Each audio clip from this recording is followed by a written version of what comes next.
You know, did anybody get that email? There's 4 vulnerable, let's call them vulnerable senators that are likely to change their vote. Did you get that one? Did you see that? Yeah. Did you call them? No, because I just got it yesterday. You know, so I Call those numbers. You'll get it. You'll get the voicemail for the assistant to the Hoffman is the best candidate. Who? I think. Hoffman. Hoffman. John Hoffman and Hochschild. That Hoffman, guy Hochschild. Not I've been on that guy's website. coming in for He's totally committed to Representative Leibling's big meeting that here. Hochschild guy. That's Not a amazing. possibility. Well, that's Kim. Anita Barut is in the house. At least we have Senator Nelson.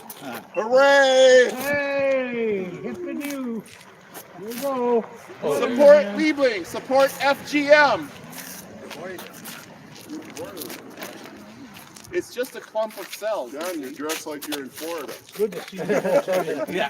People out here today. Just beautiful energy. And a lot of people have already gone inside. And there's another group standing out there. All right, guys, so there's a town hall meeting going on down here in Rochester. Thank you, guys. Thanks for making it. Have fun. There's a town hall meeting going on here in Rochester, and campus security, and it's taking place on a public university property, and campus security tried to remove us already. They said they were going to call the cops. So far, law enforcement hasn't showed up. I think I'm going to go inside and see if they try to kick me out of the building. So I'm going to try and go inside to see if they kick me out. If you are the media, if law enforcement shows up, send somebody in to grab me. We've got the Midwest Plains Ranger T.C. Pearson in the house, and he's going to run silent run team. He is the media. He is the news. Support the Black Rose Regiment. Look him up online. Thank you. Oh, I can get it.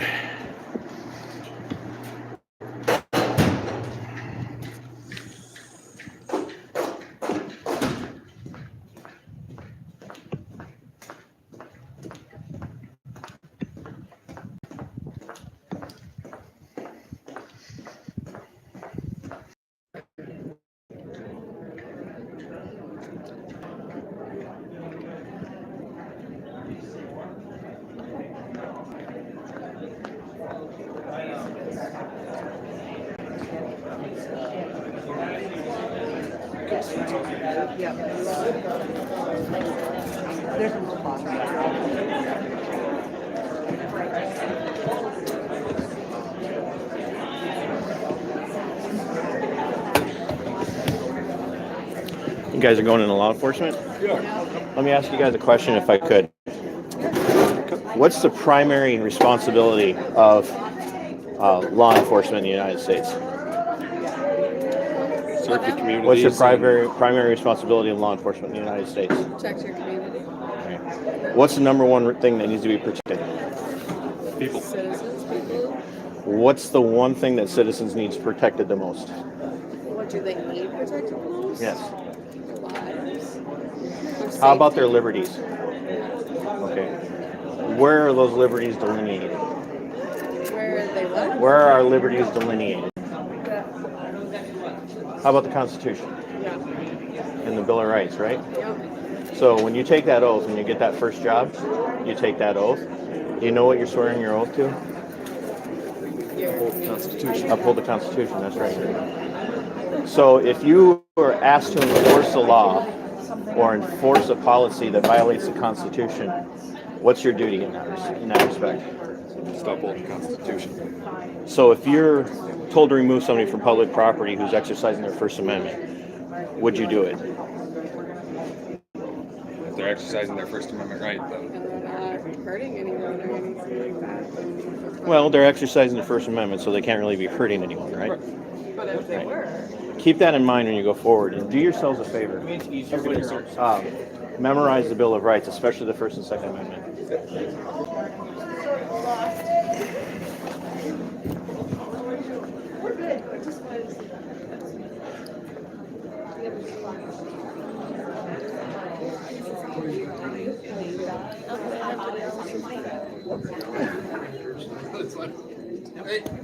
Hey, How you been? long time no see. Yeah. Remember me? Oh yeah. Yeah. Good to see you. Yeah. You guys had a stellar fall. We did. Yeah. Well, Begrudging congratulations. it's like you win some, you lose some. No boy. Well, I know that feeling. Yeah. Good to see you. I always appreciate running into you.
Good morning, everyone. Thank you all for being here this morning. It is great to see a full house. We really appreciate the engagement and participation in our democratic process. You know, all our voices are included. We know that we have a diverse number of voices in our communities from a wide variety of perspectives. So we're very eager to be here with you this morning. My name is Jack Dudley. I live here in Rochester. I'm one of your neighbors, along with our representatives, and I'm a staff member at the center. We are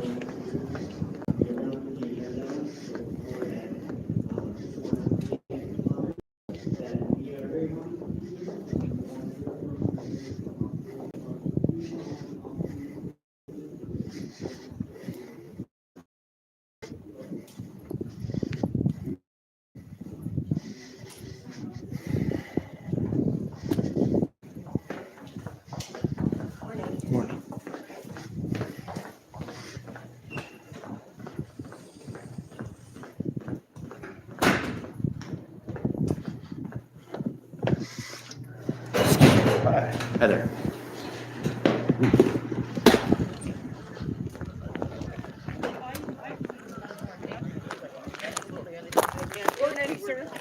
We would not have such a difficult time. Time to go to the meeting now. Alright, you guys are gonna go to the meeting, you can't have your signs and stuff inside. Why is that? Why? Because Let me it's have- private property. It is not. It is private Show me where it's private No. property. This Show is me where it's private property. This is private property. According to what? Who funds this? Public property. What's your name and badge number? You know exactly who I am. What's your name and badge number? Right here. Identify. What's your No name and badge American number? flag on the uniform. What's your name and badge No number? American flag on Right the here is not a name. Guys, this isn't a battle. For It is a battle. It is a battle. Fine. He just told us we can't be here with signs Say inside. that. I said you say can that. go You in. didn't listen. Why can't you have signs? You didn't listen. Do we have a First Amendment protected freedom? Yes, you do. Okay. You have public First of all, Location. name and badge number. This is not public. Name and badge Mueller number. This is, 2453. thank you. Name and badge number. Rosell 2385. Name and badge number. Okay. So this is private property. Oh, no, it's not. This is publicly funded tell us that. taxpayer property. Taxpayer property. You Taxpayer. understand? We are taxpayers. So I'm gonna go have a discussion with. I'm gonna go have a discussion with the chairman here. I'm also gonna have a discussion with security. I'm gonna get paperwork showing you that it's private No, property. paperwork doesn't And mean then we'll go anything. from That's there, policy. That's policy. That's not law. Law says this is private. This is not private property. This is public property. We'll be back. Oh yeah, you smug hurry. punk. Smug. It has nothing to do with being. He's being smug. You need to get him out of here. He's the problem. No, No, I'm the problem. Oh. I'm the problem. no, you are making it Something's stick. going on. What are you talking about? That's not He's- what I said. I he said- he said it. Not a problem. Police department. He's got a chip on his shoulder. He knows who I am. Exactly what you're doing. Exactly. You Yeah. want this reaction. So First- I'm giving it to you. First Amendment protected activity. Because you're a tyrant. Yep, you heard that. Tyrant.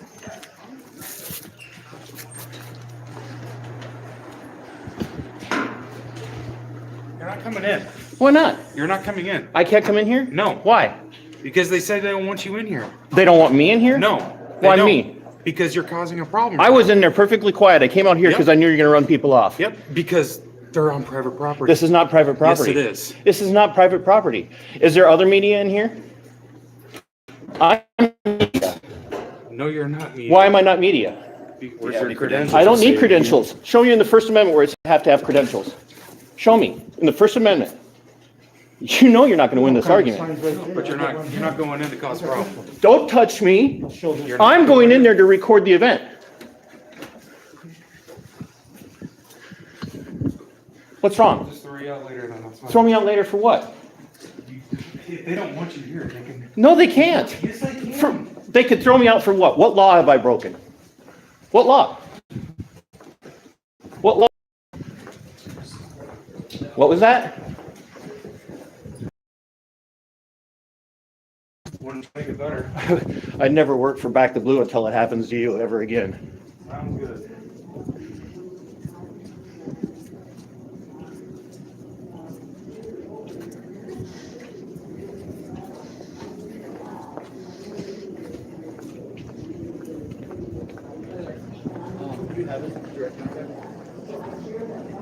That way we can.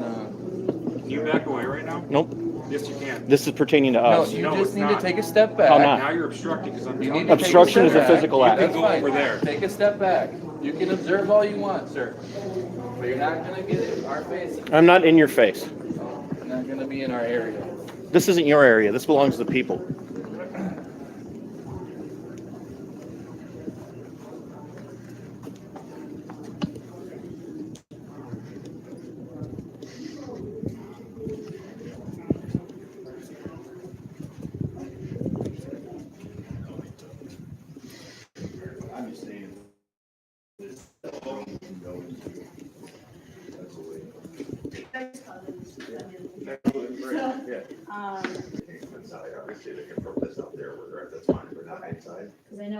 Why can't they come inside? Sir, respectfully, I don't know your name. Okay, first of all, I don't want to, you know. This is single party Okay, consent All statement. right, that's fine. We're gonna step into an office and have a conversation. Got it. Don't get behind me. You can do your thing, I can't do mine. I mean, come on, man. No, you're fine. Yep. Don't touch me. Let go of that. Did you see Just that? take that. Did you see that? Dude, address that. Address that. Did you see that? I haven't put my hands on anybody. I didn't touch you either. You tried to grab my equipment. That's attempted theft. You wanna go in here and talk? Yeah. How you doing?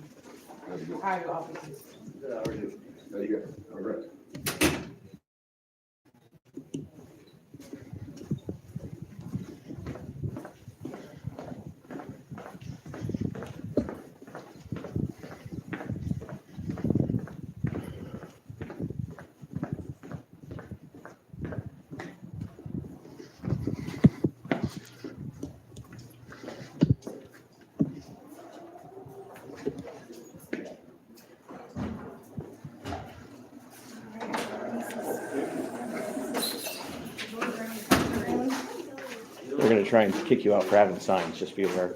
Okay. So I'm not worried about losing these cardboard signs, but. No, but they're gonna try and kick you out for it, so. They just don't want any opposition views here, so. Should I leave them? I don't wanna get kicked out, I wanna see the event. Just take them in there with you, just don't hold them up. Okay. I'm good, thank you. I know what's in there. Trust me.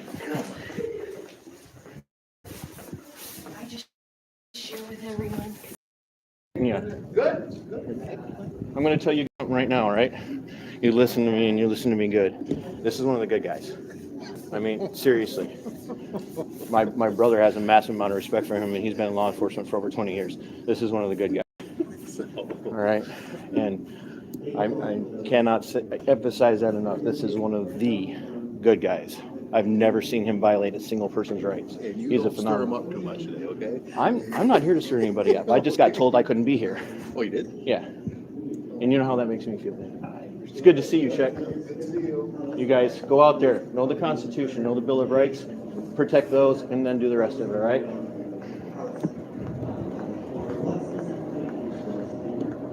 How would they change or not change the law in Minnesota? Why do you feel this is the right moment to be advancing this legislation?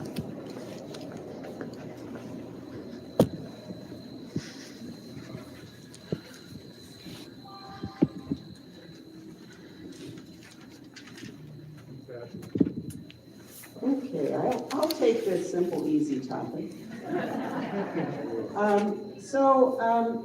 Obviously, I think it's clear to many of us that the majority of Minnesotans want reproductive freedom. We have seen with the overturning of Roe v. Wade after almost 50 years that states are now in charge of abortion policy. And we've seen what that's meant. There are some states where abortion is all but banned. And Minnesota is not one of those. We, for many years now, have had our own constitution interpreted to also provide privacy for reproductive health decisions. So that is in Minnesota's constitution as per a decision of the Minnesota Supreme Court. So the bill that just passed, House File 1 just passed in the House, the Senate is going to be taking up the same bill, really puts that into statute. It doesn't change Minnesota's law, much to some of the messaging that's come out. One thing that's important to understand about Minnesota law, our statute books are full of statutes that are not in effect. They're ruled unconstitutional. So some people have, for example, said that we're removing limits on when you can get an abortion. That's not actually true because Minnesota law doesn't actually have any limits now. And so we think that these decisions, that when you put artificial barriers in place, that what you're doing is two things. That you're saying that Minnesota's citizens, that Minnesotans and their medical providers are not capable of making their own ethical decisions about what's right and wrong. So that's one reason we don't think that artificial barriers should be there. And the other is that They're gonna try and kick you out for that. I remember your name. TC. Very difficult personal situations where people. We're gonna be here to keep the peace, so. That's perfect. I appreciate that. Hey, Anything unobstructed, anything and I respect people are hands. When you have artificial limits, We're civil. you Yeah, I make understand the those person who said decisions you told me that we couldn't be here. I understand.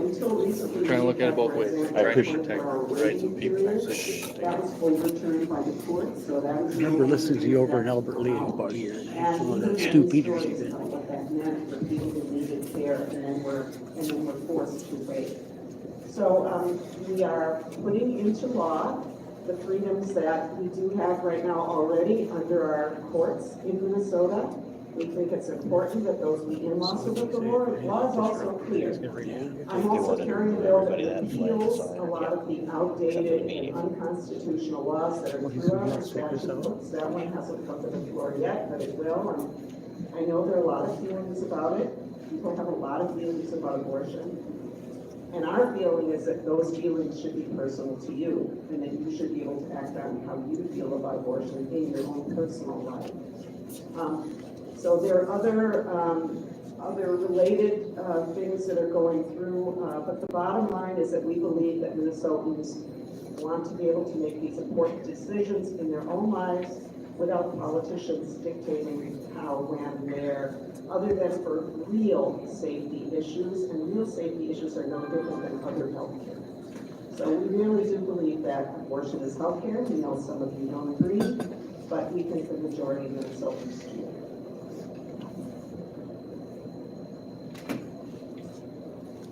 Any other comments from the citizens? Yeah, I think that's, for the most part, that summed up really well. Another area that we're concerned about is interstate access and legal battles that might happen over abortion. As Representative Leibling said, because of the Dobbs decision earlier this year, a lot of abortion access and who can get it, who can take civil action against their neighbors is state to state to state, which obviously is a very complicated issue. So another bill we're bringing up is to make sure that Minnesota is going to protect Minnesotans from those civil actions by other states. So that's going to come a little further down the line after Representative Leibling's bill. It's a separate bill, but that's also something we're very concerned about. I want to make sure Minnesotans are safe, whatever decision they make on this issue. And that those who come to Minnesota are safe, whatever they decide on this issue. So we are going to continue on. I know that we're going to continue to hear from many of you on this topic. But another top issue of concern over the past several years has been the health and stability of our democratic process. What priorities do you have to protect access to the ballot box and restore faith in our elections process? Democracy is something that really is important to me, and I'm sure all of you as well. This is what democracy looks like. This is part of that process. And so, we are seeing our democracy under attack. We're seeing, coordinated efforts of disinformation and efforts to deny elections and overturn elections. And, the day after I was sworn into my first term, my first elected office in the House, the very next day, we witnessed the January 6th insurrection. And so that has sort of colored my tenure in the legislature. And so really important, the time is upon us to be able to protect and defend our democracy. And so I'm really proud to be the Senate chair of the Inclusive Democracy Caucus, which really is focusing on this. And there's legislation that we're moving forward. We've got a sort of a package of bills that does things like protecting election workers who are really seeing, we've seen the last few years and continue to see that they are really experiencing threats. Which should it be? These are our friends and neighbors and community members who are ensuring that we, are all allowed and able to safely cast a ballot and have our voice heard and our vote cast. And so making sure that we are protecting those folks and making sure that they are safe. Automatic voter registration, making it easier for people to vote, not more difficult, removing some of the barriers to the voting process for people. Pre-registration of 16 and 17-year-olds, to bring in more folks into our democratic process. And so this really is a priority for me and is a priority of our caucus as well. It's that the package of democracy bills is both Senate File 3 and House File 3, which that number just means that it's one of the first bills that was introduced, and so really represents a priority for our caucus. And again, it's because of the times that we are in. Now is the time that we need to do this work to protect and defend our democracy, which we're seeing is under attack. And so welcome other thoughts, but I'm excited for this work, and there's a lot moving, there's a lot happening in this space because there needs to be.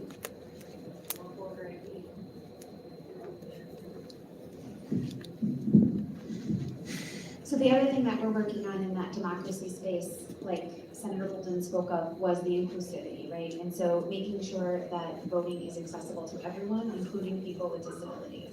We have a lot of folks that are maybe visually impaired or hearing impaired or need support to cast their ballot. And those people are being sort of targeted like they aren't competent to cast their ballot.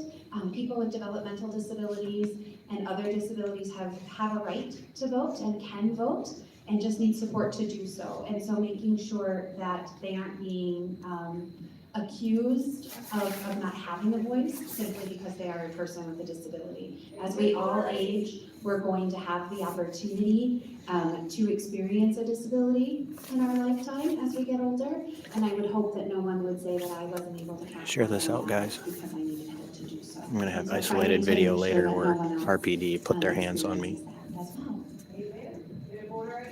I'd like to make a friendly reminder that One if of you the have cops questions, you're welcome to physically use the grabbed my question arm and box, tried to and force me we'll out of the get to building. as many as we can.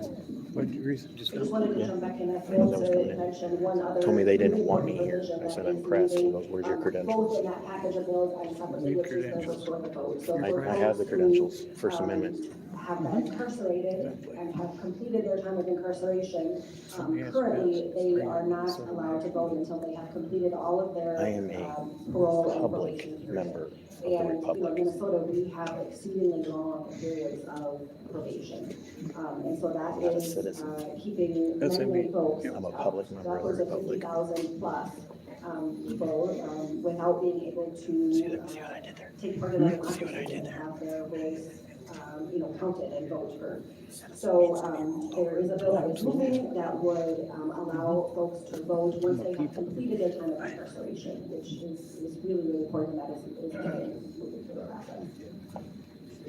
All right, another topic of concern that we've heard from many folks is about taxes. Among the very first bills to pass both the House and the Senate and get signed by the governor related to federal tax conformity. So legislators, could you tell us a bit about this bill, the impact of the legislation for Minnesota taxpayers, and what other tax priorities you expect to come before you this session? Yes, I will take that. I love talking about taxes. I bet you do. That's why they all looked immediately at me. So this is a really exciting bill, the tax conformity bill. What that means, by the way, step back a moment. Minnesota is one of the, I think, 13 states that don't automatically conform to federal tax law when they're passed at the federal level. So we have to pass at the state level what we are conforming to. And because, as many of you know, last session there was a lot of inaction, we didn't pass that tax conformity law that we would normally do. So that means a lot of these great COVID relief programs that businesses, and especially small businesses, needed to stay alive and they got from the federal government was taxed as income on those returns. So what this tax conformity bill does is retroactively makes us conform with those federal tax codes, which includes that those incomes are non-taxable. So for example, a small business, you go to a restaurant, you've got PPP, or maybe you've got an EIDL loan from the SBA. In 2021, that might have been counted as income, so you had to pay a pretty high tax on that to Minnesota. Now you can refile those and get that money back. So huge amount of relief for small businesses. Estimated at around or above $100 million. So massively important. The reason this was the first one we passed, which by the way, completely bipartisan, without a no vote in either the Minnesota House or the Minnesota Senate. So we really worked across the aisle, again, I'm in the tax committee, to make sure that this was something that everyone could vote yes on and we could get Minnesota businesses those relief. The other really exciting thing about this is if you're a student or you were a student and took on student debt, any relief you get from that, no matter what they decide in the courts, as many of you know, probably there's a Supreme Court decision coming down about how that's structured. Whatever relief you get, small or large, it's not going to be taxed as income either. So it's a really great way for Minnesotans to get some of that money back that we needed to keep going during this incredibly hard COVID pandemic and even larger issues like student loans.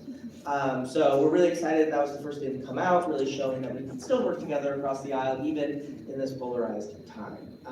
So those are some exciting things. Down the line especially, I've talked to some of you, and I know very important about the Social Security tax. We are going to act on that. There's various ideas of how to act on that, whether to raise certain levels or how the equation works, or just get rid of it altogether. Within the DFL caucus, there's a lot of ideas, and within the Republican caucus, there's a lot of different ideas how to make that happen. We're going to sit down at a table, we're going to get that relief. It's going to be later in session though, so we don't know exactly what that's going to look like. those are probably the two biggest things. Again, I can talk about taxes a long time, but probably most people in here don't want me to. But anyway, that's what we've done so far with tax and public building. How about getting back to 12 buildings that you're only deposited in our taxes in the last couple of years? You know what, sir? Folks, we're not shouting out questions. You can go and put a question in the box, and we're gonna have to ask you to leave if you can't. It's not That's fair democracy. to everyone else, so let's go on with the program. That's democracy. We have another question here. I know that issues of healthcare reform and disability care are of deep concern to all four of you. Tell us about how you plan to work on it during this session to improve access to affordable healthcare and disability care for all Minnesotans. Thank you so much. So we are the Med City, and part of that means we have a lot of people that need care in our city. Both patients that are coming here, but also within our own community. Our long-term care supports have been absolutely destroyed because of the lack of access, because of workforce, but primarily because of rates. To be completely honest with you, we have completely left our most vulnerable out in the cold for a really long time. We haven't invested in nursing homes, we haven't invested in people with disabilities, we haven't invested in PCAs, we haven't invested in that stuff. And because we haven't invested in it, there is a surplus. It's true. But we need to help those people and help those workers, because if everybody doesn't have what they need to stay in the community, it doesn't matter. When we have people with disabilities dying and losing limbs because they can't find a PCA to come get them out of bed, so they spend 3 days in bed and police have to come and transport them by ambulance to the hospital. By the time they get there, they're gonna lose their leg. Because we haven't increased funding for people with disabilities at an appropriate amount for over 15 years. It's time. If we cannot support people, if we refuse to invest in people, and if we think it's acceptable to make them the last thing we talk about, and make that the last conversation we have, then we are choosing to tell them that they don't matter. And they absolutely do. Our people in our group homes matter, our people using PCA services matter, our people in the hospitals matter, our people in hospice matter, our seniors in our nursing homes matter. And we need to invest in them, full stop. Seniors in nursing homes didn't matter while the And governor that was will pushing be people a around. priority this session, because we have not invested in them for 15 years. I thought we weren't allowing interruptions. I thought we weren't allowing interruptions. We weren't allowed interruptions. No interruptions, right? So I'm gonna turn to the other part, another piece of this question, which is about healthcare reform. And I think I touched on it a lot in my opening remarks, but one of the biggest issues here in Minnesota, I mean, let's just back up a little. We have a very broken healthcare system in this country. And any of you who have needed to use it know that when you're sick, you start getting a lot of bills and a lot of papers, and you have to worry about whether you're insured. If you are insured, if you're fortunate enough to have the insurance to cover it, you have to worry about whether the insurance is covering the right amount. You know, at the very moment when you shouldn't really have to worry about that at all, when you should be worried about getting well.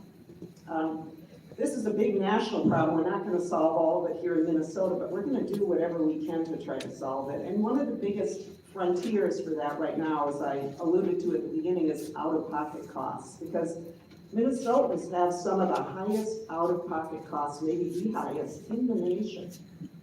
And so it's great if you can get good insurance, but if you can't use it because you have to come up with a bunch of money on the front end to even go to the doctor, Here comes universal health care. that's not getting access to health care. So this is something we're going to be really trying to tackle. And along with that, we have a problem of people having a lot of medical debt. And we hear a lot about student debt, which is really serious and weighing down our economy, but so is medical debt. Could I just ask, does anybody in the room, if you don't mind, just raise your hand if you have medical debt? Quite a few folks, quite a few folks. Not even a third. So medical debt, obviously, we don't choose it. It's not something we wanted to buy. It's something that we had to have because we had healthcare needs, and that's just not right. So we're gonna be looking at ways that we can address that, and, that will be a big topic. $5 is a lot to me right now. All right, we've got one more question before we go into some audience questions. And as I remind you, the gentleman back there, there are many audience questions, and we're going to try to get through as many as we can. But I also think that we'll collect and keep those questions and plan to send some follow-up emails. There's screening questions at that table right there. Their information on the forums. So let's see how the questions break so down. this final prepared question is about childcare and the education budget that the governor proposed recently. On Tuesday, the governor's office released part of their budget, which focuses on education, children, and families, and aspires to make Minnesota the best state in the country for kids. What can you tell us about the work of the legislature this session that will address the needs of kids and young families? I will start.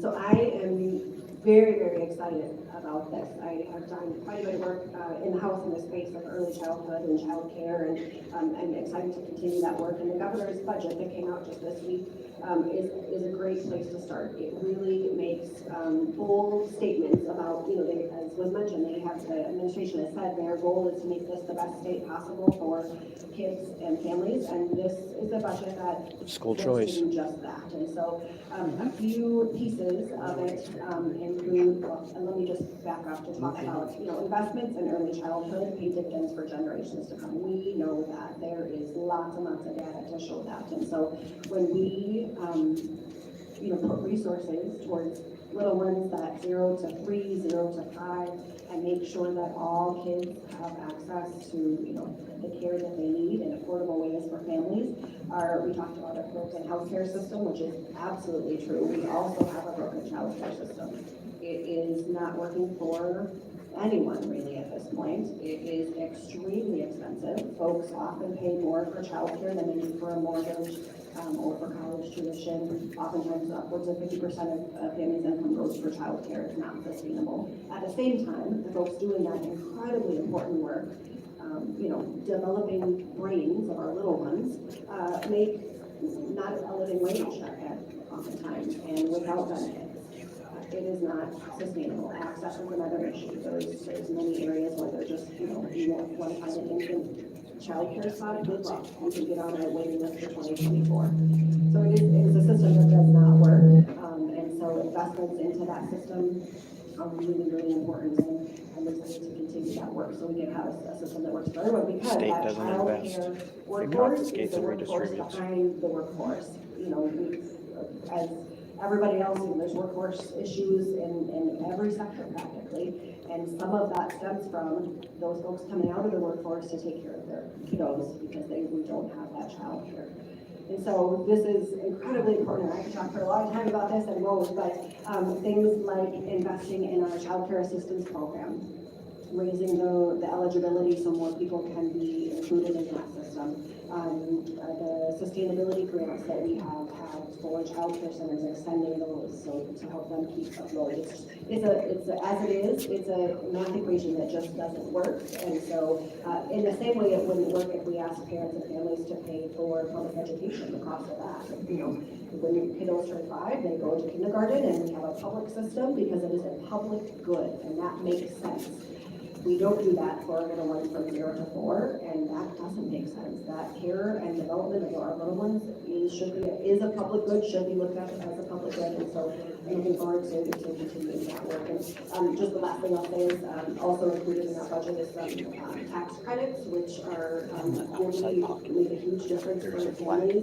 The estimate is that will decrease child poverty by upwards of 25% or more. So it will make huge differences in the lives of families. Don't grab my Tylenol.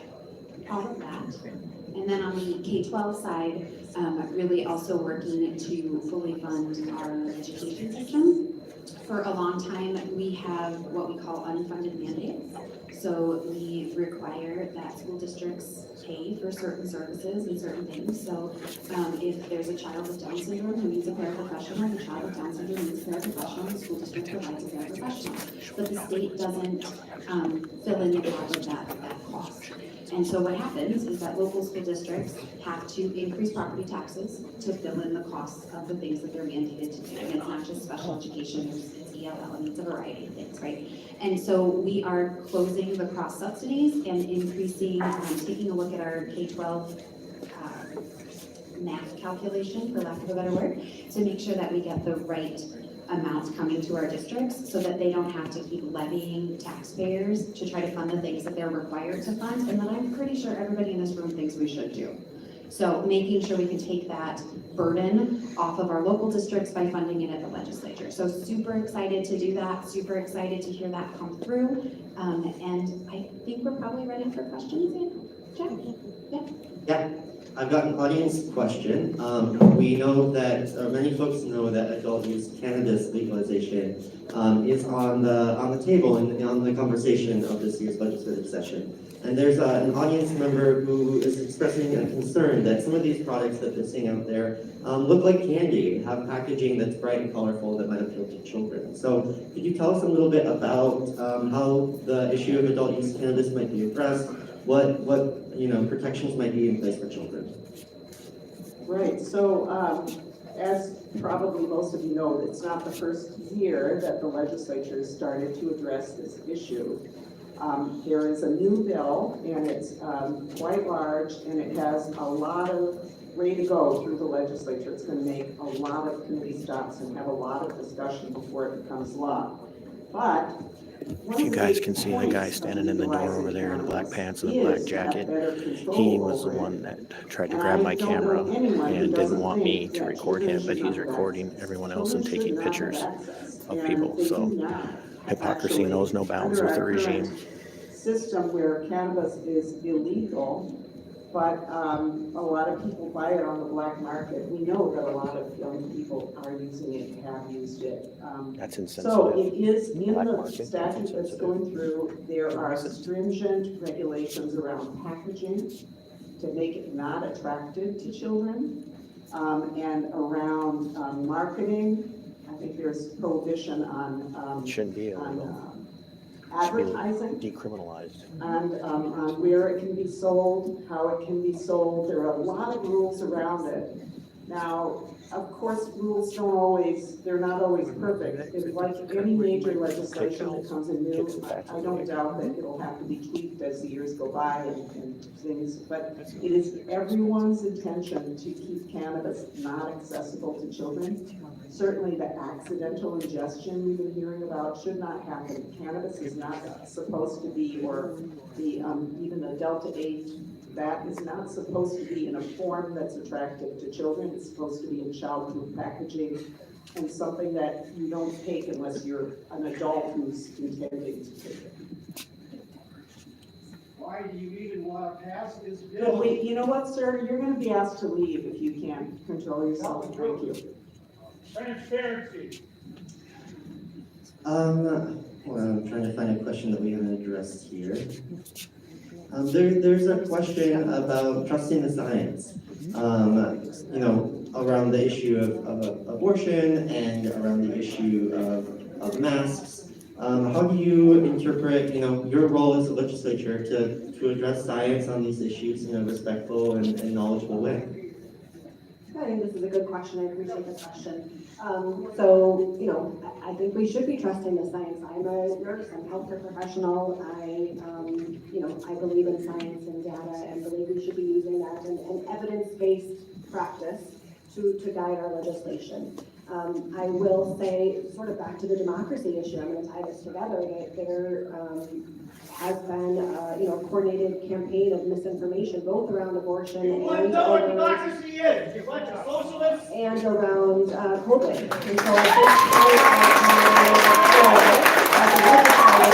think is to share that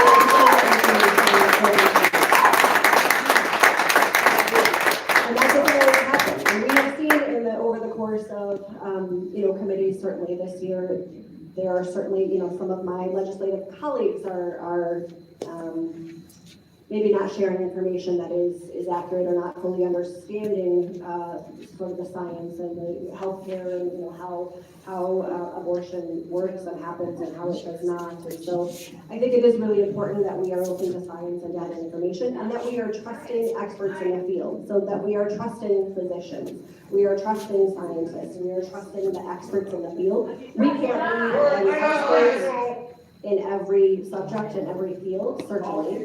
And so looking towards the experts and allowing that to guide our work and our practice, I think is important, and putting out good information. Any additional comment? All right. We have a question that is maybe a little bit outside the focus of these four folks. So if there's a question, maybe the person that asked the question could stand up and explain a little bit further. But this is a question about agriculture, which is, we know this is a highly agricultural region.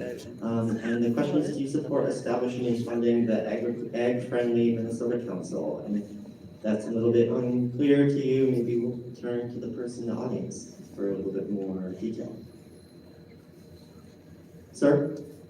Age-friendly. Oh, sorry. Okay, age-friendly. What a difference one letter makes. Touche. Yes, I think, a lot, when we talk to the demographer and when we look at the statistics of kind of where Minnesota's population is going, it's a big inverted triangle. We have a lot of Minnesotans who are aging, and we need to make sure that not only are we supporting them, but that we're hearing from them and responding appropriately as we need to. And I think that's an important piece of that, because the Age-Friendly Minnesota really makes sure that we're incorporating those pieces, but also that the people who are being affected are having a voice in that conversation, and that's the most important part, right? And so, absolutely. So I think this is a good moment for me as the older person on this panel to also say that while a lot of us are older, and that brings its challenges, I do think that we need to also keep in mind that younger folks, especially those raising families, are doing that in a situation that's different than the older generation had. And it's tough. It's really tough. And I just want to make sure, and I know that this question is not doing that at all, but I think sometimes I kind of feel like the generations are fighting each other, and I hope we don't do that. I mean, I think that we need to be cognizant that elderly people have needs, but so do younger people. And in a way, this kind of brings me back to that thing about the Social Security tax, because I think we need to remember that while older people are often they're on fixed incomes often and struggling that way, the people paying for Social Security are actually the young people. Because of the system we have, those people are actually paying for the older people to get their checks. It's not a system, never has been, where you're like putting money in a bank and then getting it back out. So we do absolutely need to be cognizant that we need older people to be able to keep contributing, because we don't have enough young people to do all the work, let's face it. We need older people to be there, to be helping as long as all of us possibly can, but we also need to be cognizant of how difficult life is often for younger folks as well. I'm going to return to the question of abortion, because I know it's one that's important to many. And there's a question here from someone who says that they know many couples who would like to adopt newborns. Can't we do something about the intersection of abortion and many folks that would like to adopt? I know I was having a conversation about this the other night with Rep. Hicks, and maybe that's something you would be all right speaking to. Not really sure why the adopted parent always gets called out on this one.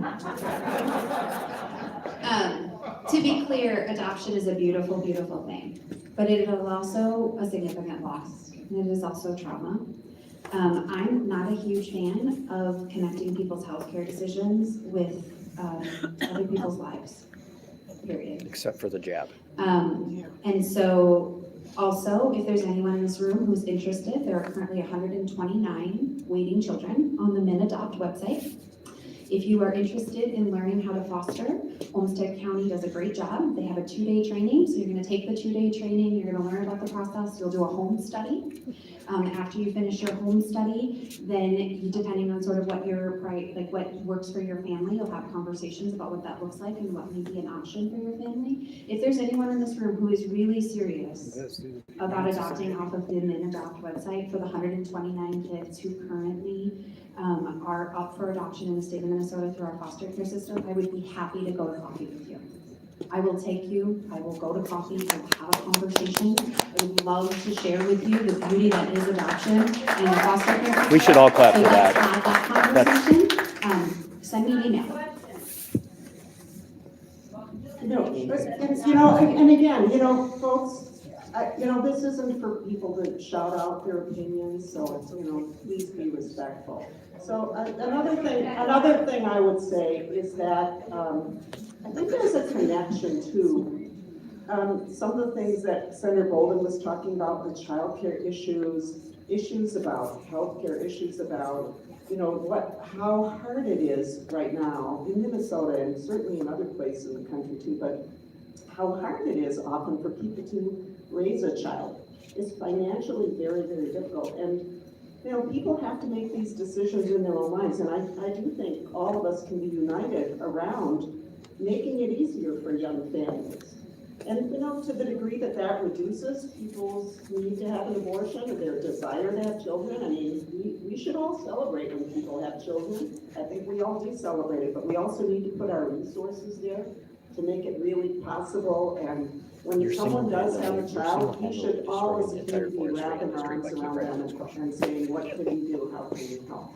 So that's part of this equation too.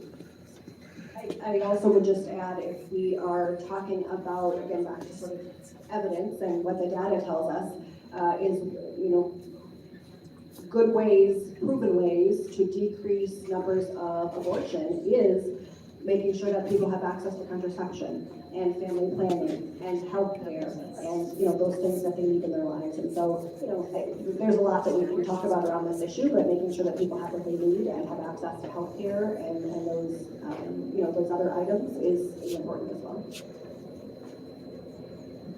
Thank you. I'm going to combine a couple of questions here. There was one called up in the audience that I appreciate made its way onto a card, and so I'll include it in this conversation. There was a question about voter ID in relation to democracy and what might be happening there, as well as some questions here about driver's licenses for all. Previously, before 2006, no matter your status in Minnesota, you could get licensed to drive safely, and that's not the case currently. So there may be changes on that front. What could you tell us about driver's licenses for all, how that would intersect with voting and who has access to the ballot, and also voter ID connected to all of that? I'll start with that and then chat about that as well. So I'll start with the voter ID. So Minnesotans have spoke on voter ID. This was defeated in, I believe, 2012. This was on the ballot and it was defeated. Minnesotans do not want voter ID. And that is a way to keep more folks away from voting, honestly. And so, that is not something that I expect to be coming up this session or this year. In terms of driver's licenses for all, that will be coming across our desks this session. That is moving in-house. So we can get driver's license for everybody, but we can't require anybody to have an ID. And so, we should be sure that all Minnesotans are safe and ensuring that everyone has access to a driver's license. So we should do that. Without having a driver's license, you cannot have car insurance. And so we are all safer when folks are able to have insurance. And so, and we should include folks who are undocumented to be, included to be able to get to work, to be able to get to childcare, to be able to do what they need to do with their community. There's a lot of misunderstanding about driver's license for all. There's a lot of misunderstanding about immigration. So to be clear, if someone is awaiting a green card, so they have applied for a status. For example, they have applied for special immigrant juvenile status. In Rochester Public Schools, we have a lot of kids who have applied for SIJIS. SIJIS is a special program for children who are undocumented, who have been removed from their parents' care, or have been left unaccompanied by a deportation of a parent. We are talking about kids that have been horrifically abused. We are talking about children who have no family, but they have applied for SIJIS. Anybody know how long it takes the federal government to process an SIJIS application? The short answer, it depends on what country your parents brought you from. The long answer is anywhere between 3 and 8 years. So we have children, young adults, sitting in Olmsted County unable to get a job because they're waiting. They've been approved, they're just waiting for a green card to become available.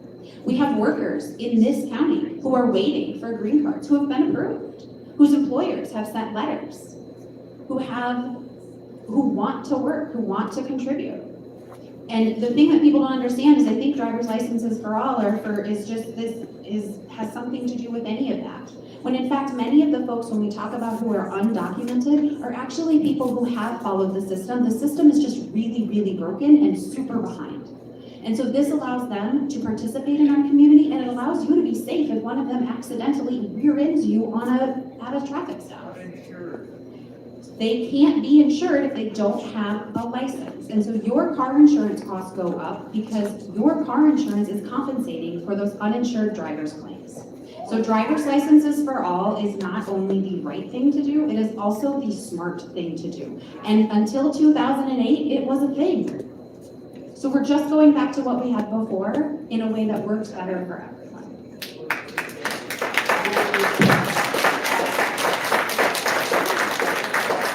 And I'll just follow up because I didn't say this explicitly, but there is no connection. Having a driver's license for someone who is undocumented does not allow them to vote. There's not a connection there. Folks who are not citizens are not allowed to vote. This does not change that. All right, How do you we're stop going it? to turn back to healthcare. We've got a great question from a pharmacist in the audience for Representative Liebling. Representative Liebling, in 2021, you introduced HF8, a bill to carve out pharmacy benefits in Medicaid. Are there plans to introduce similar legislation this session? There are many independent locally owned pharmacies that would like to work with you on this. What on earth? Thank you for that question. Actually, I am planning to reintroduce the bill. However, it is, so this is, it's, I don't know how much in this audience we need to kind of get in. This is not something probably of really big general interest to everyone. So I guess rather than go deeply into this, I would just invite the person to talk with me afterwards. But I would just maybe take the opportunity to say that our system of pharmaceuticals, how they are sold, what the prices are, how they get to people, is unbelievably complicated. There are just so many middlemen, and it is not a fair system. It is not fair to consumers. Consumers really get the shaft on drug prices. And it is, legislators all over the country are struggling with this because a lot of it has to be solved on the federal level. But our drug program, or the way we get pharmaceuticals in this country, is so broken. We pay such higher prices than other countries. And it's just a constant ongoing struggle. We do have bills going through to try to prevent, for example, price gouging on pharmaceuticals, to try to get our arms around how to bring down prices, because this is a huge blockage to all of you getting the health care that you need and deserve. And when you go to your doctor prescribes something, and then you cannot afford to get that drug, it's as though you never went to the doctor. So just know that we're doing our best, and we're going to keep trying, and it really involves standing up to some pretty powerful interests, and we're doing it, and we're going to continue doing it. So thank you.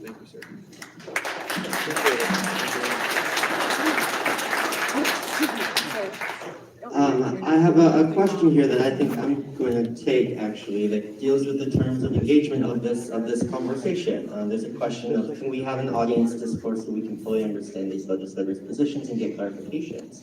I respect that there are many folks here that want to go deeper into conversation with legislators on issues that are of concern to you. And this event has been planned by the legislators with their own funds to reserve this space, not public dollars that are being used to reserve this space. So we have set some terms of how we're going to engage and manage a large crowd. But you are more than welcome if you would like to organize your own event with your own structure and terms of participation. You're welcome to organize that and make invitations to our legislators at a later date. But I appreciate that question and just wanted to clarify how we will continue to operate this forum. Let me see, my next question is back to the conversation about taxes and Social Security benefits. I know there's some diversity of opinion up here. A more pointed question is, will you eliminate tax on Social Security benefits?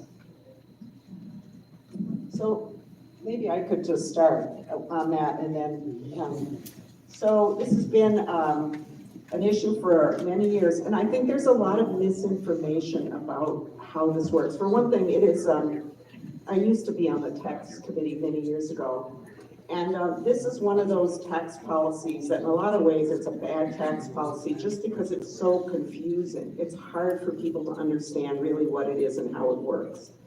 But let me just say that if you are living only on Social Security, Minnesota is not taxing you on it. You only get taxed on your Social Security benefits when your total income reaches a certain level, and maybe Andy knows what that level is right now. We need to keep raising those levels so that more Minnesotans are totally exempt. But when you hit a certain income level, your total income, then a portion of your Social Security is taxed. And then it goes up from there. 15% of your Social Security is never taxed because the federal government has calculated that that's the portion that you were already taxed on. So I do want to make one really clear point. Sometimes we hear that it's double taxation. It is not double taxation because when you paid that tax, the money you're getting back is far more than the money you put in. And so there's a calculation about this, and it isn't perfect, but you're not being double taxed.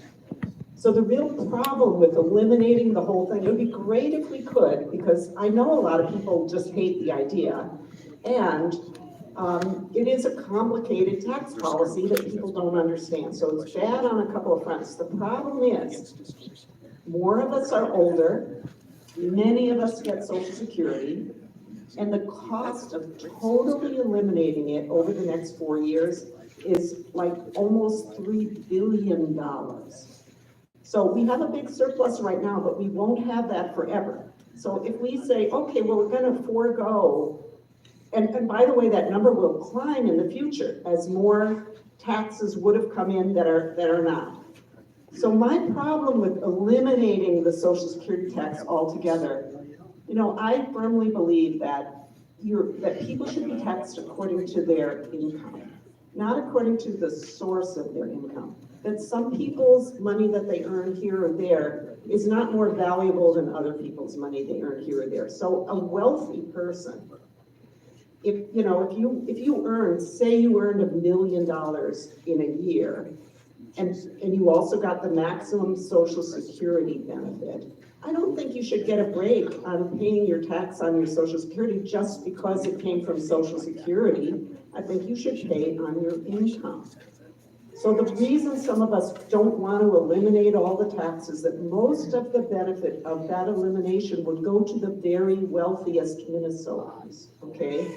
We know that middle income people are struggling. We want to make it easier for you. We want to raise that limit so you don't pay on as much of your Social Security benefit, and maybe more people will not pay on it at all. That's all good.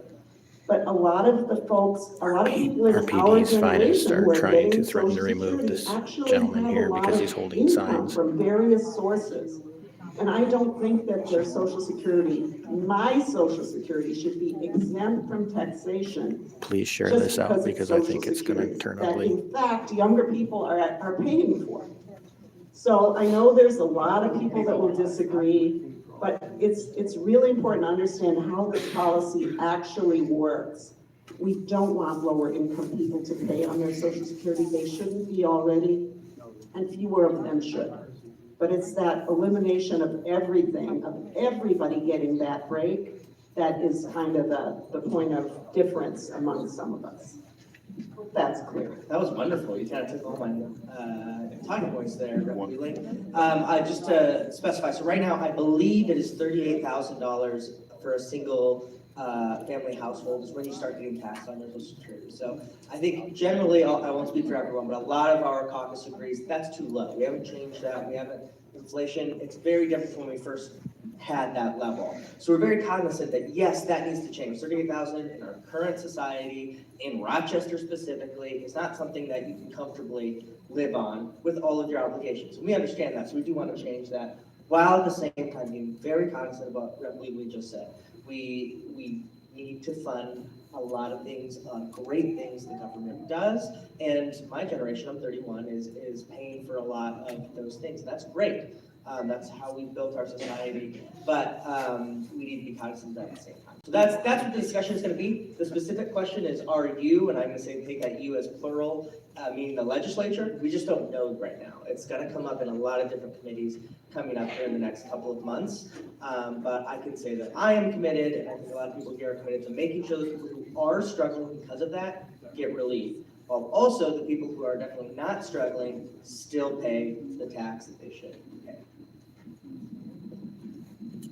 We're going to stay on the topic of what is in all of our pockets and what ends up there. There's a question about rebate checks. We've got this surplus that, there's a lot of negotiations around what will be done with that, and this person specifically refers to them as Walsh checks. I know that may not be the term for everyone, but the rebate check idea, what would you all have to say about where that may go this session? I can start off. So rebate checks, is, again, in our caucus, is a big talking point. I will speak for myself here, because again, I don't know where this is going to end up. I'm not for rebate checks. I think we as the government, again, I think government is a force for good, and there's a lot we need to do. We talk about education that we have to fund. We've talked about voting reforms that we have to fund. We've talked about healthcare, how we need to make that more affordable. There's a host of things that we need to spend that money on to make sure that our society is equitable and good. And again, what I just talked about, sort of the core principle that I have to make sure that people who are struggling, those who need help, will get it. And that's through some of these things we're talking about. But just direct money to everyone is not a good way to do it. Again, someone who's earning $1 million doesn't need $1,200 out of our tax fund, instead of that $1,200 going to pay for 12 education or to make childcare more affordable. So the kind of behind that question, that we need help in our economy, completely agree with. I just disagree that the way to do that is just to send checks to everyone. It is funding a care system and our education system and our healthcare system, so that people, the costs that are killing them right now, are making them struggle, are not there anymore, or at least that they get relief for. So that's my personal position on checks. I don't want to go there. Obviously, the governor has a different idea, and some other people in the caucus, but that's to me personally. Yeah, so I believe that we can do more than one thing at a time.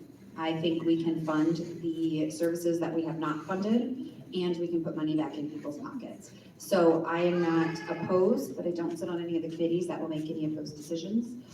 So depending on what comes before the floor around both of these topics we've talked about will determine my vote, but I think we can do more than one thing at a time. I'll just say I largely agree with that. I think the bottom line for me is we need to help people afford their lives. And so whether that comes through a check to folks, I'm not supportive of sending checks to millionaires. They do not need our help, and that is not what we should be doing. But we should be helping the bottom line for those who do need it. Families, kids, seniors, workers, lower income folks, middle income folks, folks who are struggling. And there are ways, sending a check is one way to do that, but there's lots of other ways that we can and will be doing that. So things like, making changes to healthcare so people can afford their healthcare, childcare, making sure that people can afford childcare, things like like, I sit on the education policy committee. Just last week, we heard a bill around universal meals, breakfast and lunches for all kids in Minnesotans. That would make a difference in the pocketbooks of families, across the state. And so I think there are lots of ways that we can and should and will be doing that, but it doesn't always look like a check, and agree that we can and need to do more than one thing at a time. So obviously, we didn't have a previous discussion about this topic. And it does kind of point out that legislators, even in the same party, can have different views on things. I think that's important for people to know. I actually I'm kind of in the middle, because I sort of started out when it first came out, I thought, oh, walls checks, no. But I do actually like the idea that we should be sending some checks to people. The surplus is large enough. I think we can do some of everything. And I think that, people should be able to decide how to spend money themselves. We don't always have to put it in a program. And I think it makes some sense. I'd really like to see that happen, but I haven't really seen how it's proposed. I do agree with Andy that we wouldn't want to do it for everybody. I think we could put some income limits on it and, do it in a way that's more targeted. And I think that would be a good thing to do, especially because we know that the cost of living has gone up so sharply. I think it would be absolutely a good time to do that. So Not this, call it walls check. we'll talk about the naming later. This next question is maybe a little bit in the policy weeds, but it is very important. It's a very important question to a group of people that have had a dramatic positive impact on probably everyone in this room, teachers.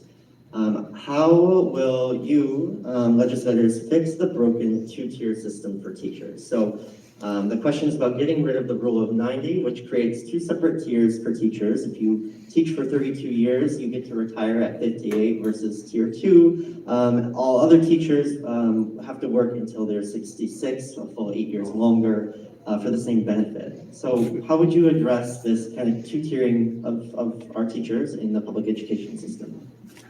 So teachers have done a really good job lately of educating the legislature that the pension system we have for them is really not good, and that we're really failing among the states. And pension policy gets really complicated. I'm not going to go into that here, even if I could, but I think that legislators have heard the message that if we want to attract and keep teachers in our state, which is super important, that we need to make sure we are competitive with other states, at least when it comes to their pensions. And so I have no doubt that that's going to happen. We have a pension committee that I do not sit on, but I'm sure this is going to be high on folks' radar. And I'm sure, looking around here, we haven't discussed it, but I'm sure that legislators at this table are going to absolutely be supportive of making an improvement there, because having excellent teachers and keeping them on the job is so important to all of our futures. Any further comment? Okay, they agree. I'm going to combine two questions together here that are separate issues that often get wrapped together in public discussion. So the first question is about gun violence, that they're worried about gun violence, and they're wondering what sort of action there might be to deal with that question. And the connected other question here is, what are your thoughts about using some of the surplus to support mental health? So the question of mental health and gun violence are often wrapped together, so maybe you could address both of them and how the legislature might approach these issues. I will start. So, gun violence is an incredibly important issue. Gun violence is the #1 cause of death for kids in our state. There are increasing concerns about gun violence around suicide in our state. And so it's, as a healthcare professional, absolutely something that I am concerned about. And so it's also something that we haven't had a discussion around in the Minnesota Senate for years. There's not been one committee hearing related to gun violence in years. It is a public health crisis. It is something we should be addressing. And so I believe there will be bills, heard this session around gun violence and what we can do about that. Because there are common sense solutions that are supported by the vast majority of Minnesotans, things that Minnesotans have been asking for. This is also related to democracy, as it's, the majority of Minnesotans want some things to happen, like universal background checks, very common sense reforms, making sure that those who are a danger to themselves or others, that there's a due process way to be sure they don't have access to guns. Some of those common sense things I expect we will be having discussions about this session, where certainly, at least in the Senate, there hasn't been for many years. So that's what I would say about that. And then mental health, certainly that is also a crisis right now and has been. And so making investments, making sure that everyone has access to the care that they need, because mental health care is health care, is absolutely necessary. And so there are huge gaps with that. That is one of those spaces where, even though people have insurance, they may not have access. There's co-pays. There's lots and lots of barriers for people being able to access the care that they need. And so we will also be having conversations and work around that discussion, I'm certain of it. So when we talk about mental health care, some of the conversations we're going to be having are about rates. So mental health care rates, particularly those for children, haven't been raised since 2008, I believe, if I'm right. If your paycheck didn't change since 2008, would you still be able to pay your bills? And then people go, well, why don't we have mental health care? Because no one can afford to do the work, full stop. So part of the conversation is making sure that we look at those rates and change those rates. There's currently something called the rate study that's going under, and again, policy wonk here, so give me a minute. And the rate study is looking at all of the rates that we pay on the Medicaid side for a lot of things, right? But that's actually not going to come out until 2005. So I ask you again, if your rates hadn't changed since 2008, if your payment hadn't changed since 2008, and they weren't going to change, they weren't going to give you a raise till 2025, would you keep doing the work? The short answer to that question is no. And if we don't have providers to provide mental health care, we don't have mental health care. And so we need to do bold investment in mental health care today, now, so that we have providers to provide the mental health care. And then we need to look long-term on how to sustain that, how to attract people to our field. Anybody who's in here who's ever worked with a child or an adult who's experiencing a mental health crisis knows that is really, really, really hard work. Really hard. And we currently, and you're all paying for it in a different way, just so you're clear. We have children and adults who are struggling, living in ERs and ambulance bays for 2 weeks, 4 weeks, 3 months, 8 months, because we don't have a bed for them. We actually have the beds, the physical space is there, and the license for the bed is there. There's no one to work with them, and there's no staff to provide this service. So it doesn't matter that it exists if there aren't people to do it. It is an inaccurate description. So bold investment into the service is needed so that we actually have the service. So that's something that I'm really passionate about, and then I'm working really hard to help make sure that that conversation stays front of mind as we move forward. To that, I would just add that there's been some work going on over the last few years around, and it will continue around, streamlining, making it easier for people to get into the mental health field and providing some support, because it's awfully expensive to become a mental health provider, and then even working for low wages, as Kim was saying. So there's something really wrong here. It's a very important job. We need more mental health providers in our schools. We've been working on that and building it up, but we have a long way to go. And this also is a national problem. It's not just a Minnesota problem, but Minnesota needs to be leading to try to solve it. All right, there are a good handful of questions here about ranked choice voting, so I'm going to combine them all together as best I can, and I think we see the orange shirts and stickers, so we know that folks are passionate about this issue.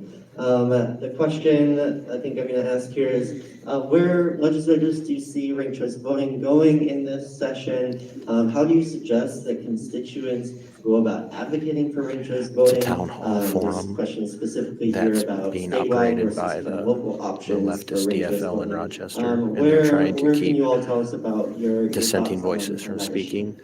And earlier, before the event actually fully started, one of the Rochester police officers for physically a grabbed number me of and tried to reasons. force me out of the It's, building, telling me invites more people into the I wasn't allowed in. process. It allows And then one people of the to, school vote their administrators hearts and not, be tried to grab worried about, my camera and take it away from somebody, me a right in patient front of voting or voting for RPD, and somebody then all who they is did was laugh. uncomfortable. I support it for a number of reasons. And so there now will they're go also this harassing section. this I think we're gentleman gonna right keep here who's doing seeing. nothing but holding I signs and will, threatening to physically remove conversations are him. continuing. I think a bill has maybe not yet been introduced, but will be. So I don't know where it will land this session. I have video of it all. I'll be doing putting together an audit confirmation and local options putting to it do up this, later and today. some communities have done that and have done it successfully. I think if communities want to take that on, and that they should have the ability to do that. I think as far as adopting it for a statewide practice, I think there's more discussions that need to be had before we get to that point, and those discussions will continue. So in terms of advocacy, I appreciate everybody who is advocating for this, and broadly speaking, if you have an issue you want to advocate for, reach out to us. We all have emails that are active. We read our emails and respond to those individually, and so welcome to hear from you. It is useful to contact your legislator and let us know how you feel about those issues. And so if ranked choice voting is your issue, let us know. It's streaming. So I think for me, ranked choice voting, of course, has many benefits, as Senator Bolden was discussing there. And I think, I don't know right now, I'm not on any committees that might be hearing this, so I may not be as plugged into the latest on it at the Capitol, but I do think that giving local communities the option to do some of the elections by ranked choice voting would be great. I'd really like to see that tried in Rochester, and for example, in our school board elections. It would just make it much more streamlined if we could try that, and then citizens would have an opportunity to see how it works and to give feedback. I'm really not in favor of suddenly flipping a switch and having all elections be ranked choice voting, and here's why. We're in a time when people are wondering whether elections are secure, when some people are, really questioning, and I think it could be very confusing and could heighten some of that distrust if we just suddenly up and change the whole way we vote. I think it's not the moment for that. And if ranked choice voting is going to become the way we vote, and maybe it should, I don't know, but I think trying it out in small doses so that people can experience it, get used to it, as they've done in the metro area. I know people who do it there love it, but I don't think it's the kind of change we should just, impose top down and just say, here it is, because democracy and maintaining people's participation, not confusing people, is really important, especially in this particular moment. All right, our next question, I went to our legislators to confirm that they could speak to this, because I know none of our legislators serve on a particular committee that addresses this very important issue. But the question is, what are you doing for our veterans, folks that have served our country, that may have gone through very traumatic things? I'm not going to say I'm sorry, Kim. Many years ago, what is the legislature advancing on the front of veterans? Yeah, so there's a veterans committee, and none of us are on veterans, I don't think, so I'm not sure exactly what they've been hearing. But what I do know is that committee is full of folks who have served, and I'm so grateful for their service. And if there's anybody in the audience today that served, thank you for your service.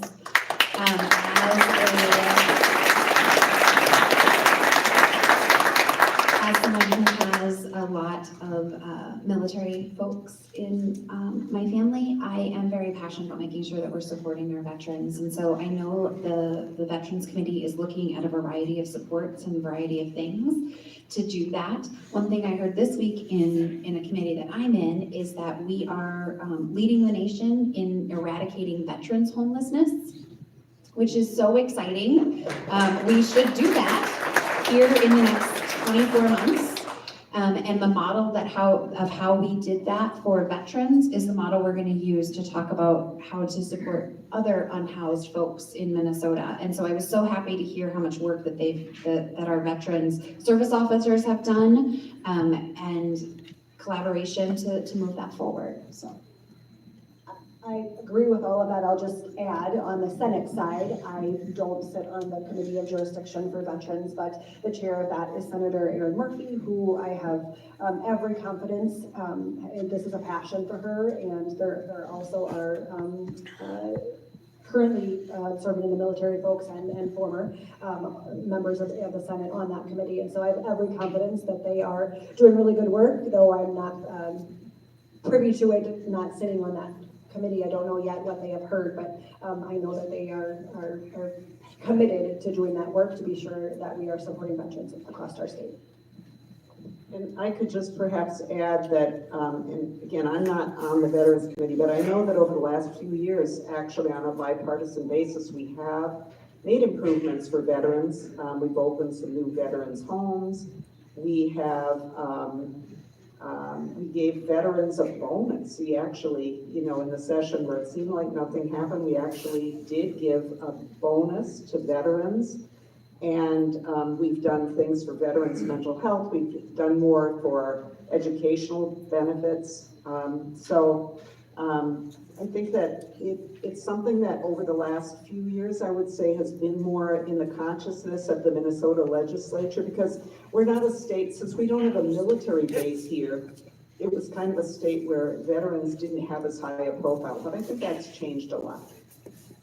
Can I add as well something I'm really excited about? A piece of legislation that I will be carrying and chief authoring is to form a task force here in Minnesota for the use of psychedelic medicine in psychiatrics.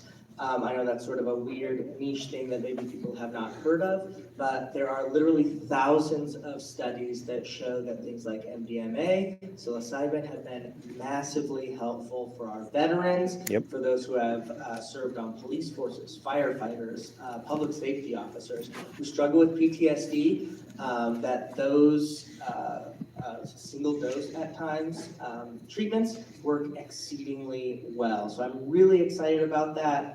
Again, I know that's a sort of niche thing, but if anyone wants to talk about that, we're in contact with a lot of different veterans groups that are talking about this. There's a lot of great work being done in places like Oregon and Colorado that we want to bring here from Minnesota. Again, this is a bipartisan bill. The second co-author on that is going to be Representative Nolan West, who's a Republican. And it's just to make sure that people who are struggling with those things, PTSD, OCD, massive depression, will be able to get the best help that they can get, that we know of and what we're studying currently. So that's something I'm really excited about. If you want to talk to me about that, please let me know. That will be coming up here in the next couple of weeks for me.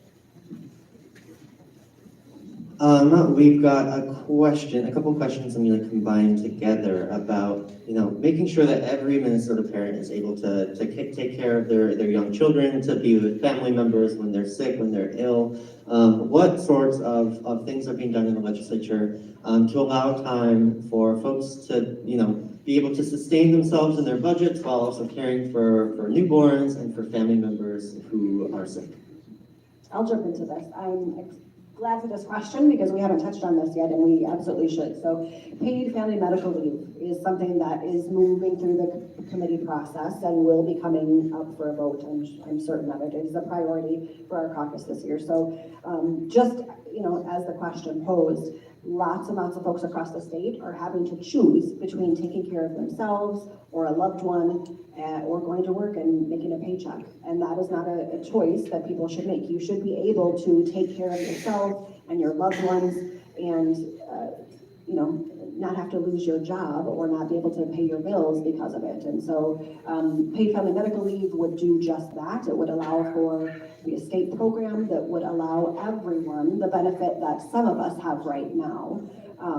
Everyone deserves that to be able to take care of their loved ones. And so would give folks the opportunity to have 12 weeks of paid leave for caring for themselves or a loved one. And so we have heard really, really touching and heartbreaking stories, some of which have come from those of you who are here in the audience who have come up to the Capitol to testify for this, so thank you for that. About folks who have had to make those really, really difficult choices of caring for their loved ones. and the consequences of that. And it shouldn't be that way. Caring for others is honorable and admirable and important and something that we all should be able to do. And so I'm really excited for this to continue through the process. It's the right thing to do.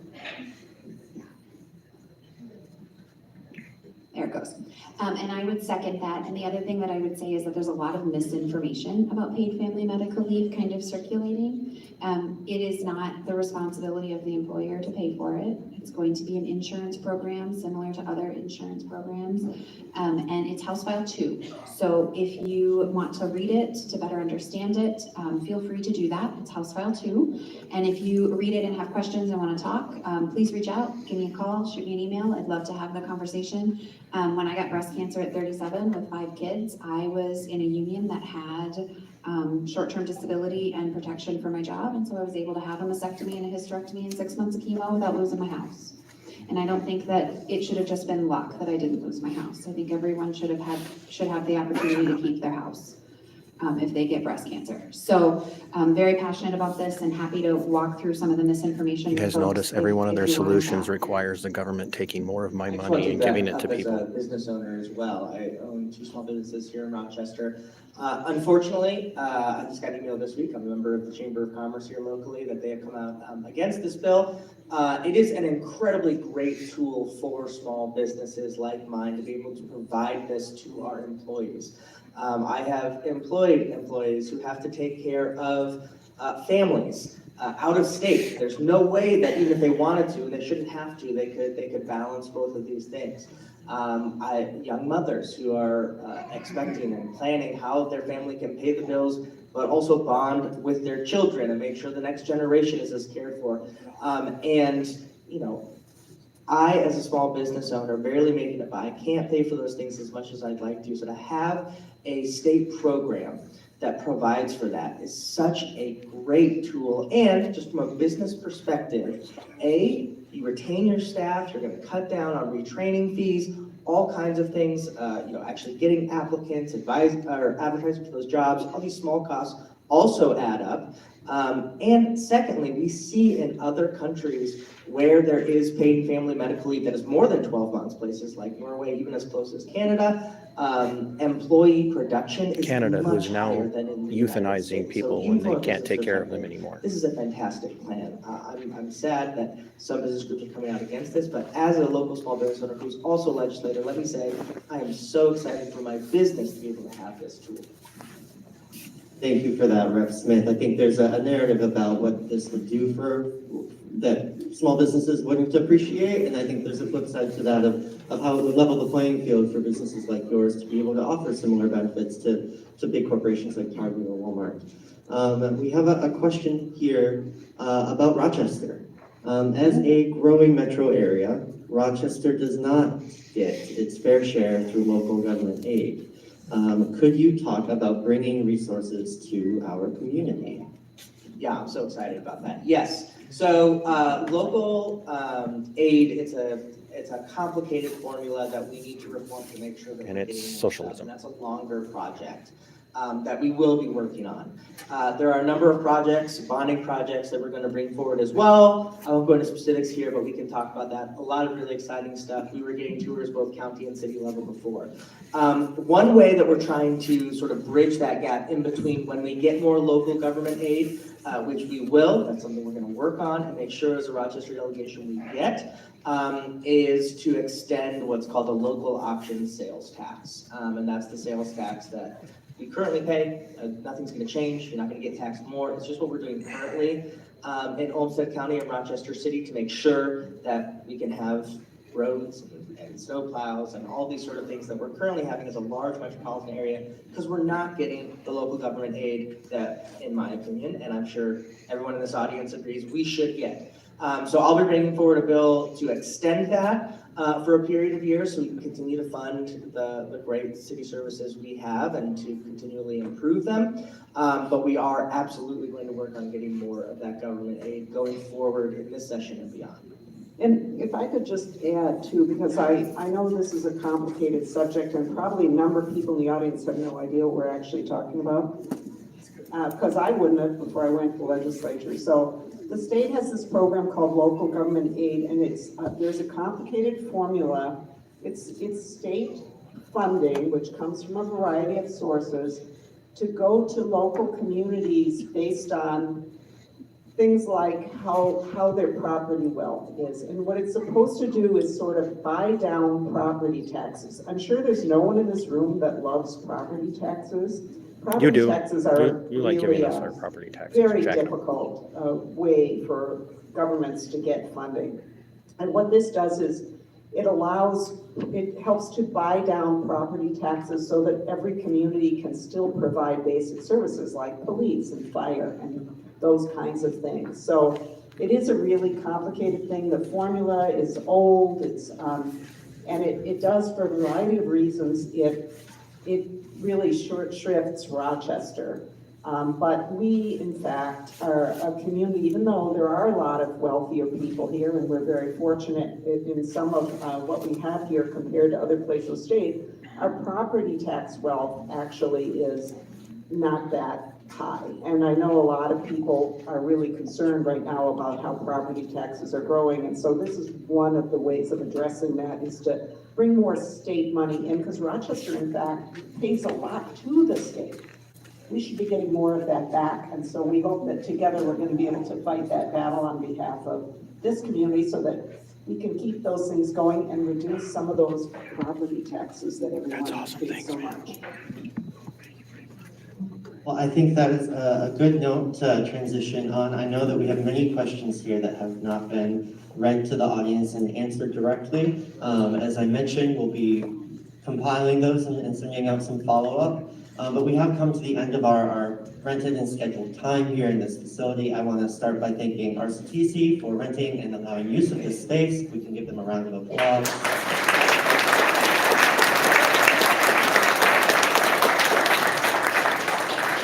We also want to thank our PD and other security folks for being present to keep the peace and maintain safety for everyone here, regardless of where you're standing.